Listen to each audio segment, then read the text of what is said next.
We are reading Cinderella. Once upon a time, there was a kind and beautiful girl called Cinderella. She lived with her stepmother and two pesky stepsisters who treated her roughly and used to saddle her with the heaviest chores.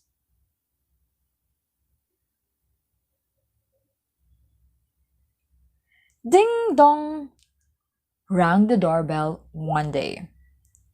It was a messenger from the royal palace who had come with a letter. Girls, listen to this news! Shrieked the excited stepmother to her daughters. Every girl in the kingdom is invited to the palace for a ball in honor of His Royal Highness the Prince. It's your chance to get noticed by the heir to the throne. Hooray! It's going to be our chance. The prince with us would dance. Now hurry, hurry, hurry! The prince we want to marry! Chanted the stepsisters.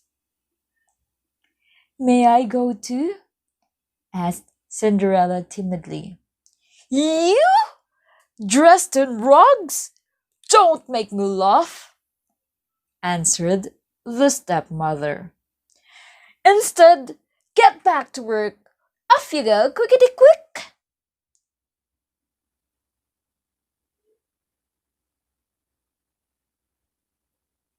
On the evening of the ball, as soon as the stepmother and stepsisters left for the palace, Cinderella fled to the garden in tears. Suddenly, a magical light appeared and turned into a sweet old lady. Oh, my darling, don't despair, said the lady softly. You must get ready for the ball. Who are you? Asked the girl in astonishment. I'm your fairy godmother, the lady replied.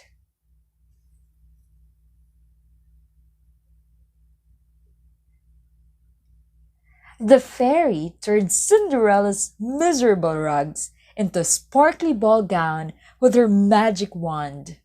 One more touch on a large pumpkin and a group of mice, and in their place appeared a fine coach pulled by a team of graceful white horses. Go, my dear, and have a lovely time. But remember, at midnight this spell will be broken, said the fairy godmother. Cinderella thanked her and then set off to the royal palace.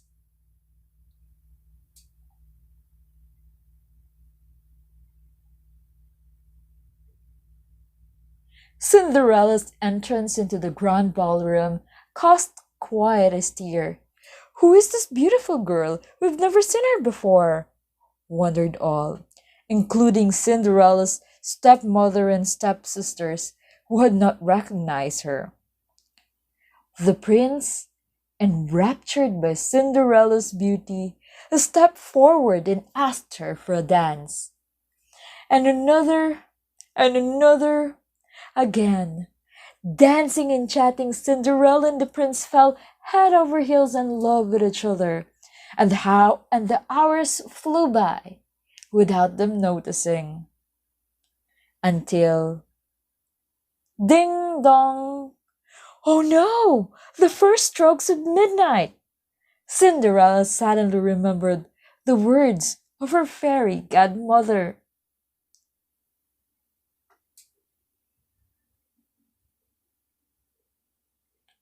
The spell was about to come to an end. Goodbye, I must go, she said to the prince and rushed down the stairs. At least tell me your name, please, the prince shouted while racing down the stairs after Cinderella. But she didn't answer, and in her rush, she lost one of her glass slippers. The prince picked it up and swore to himself, I won't have peace until I find her.